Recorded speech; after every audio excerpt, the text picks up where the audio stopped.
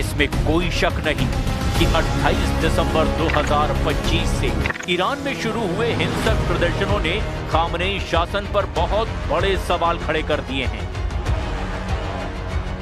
44 साल से ईरानी सत्ता और शासन का केंद्र बने अली खामनेई को भी अंदाज नहीं था कि ईरान के सभी 31 प्रांतों में 200 से ज्यादा शहरों में खामनेई शासन के खिलाफ प्रदर्शन हो सकते हैं।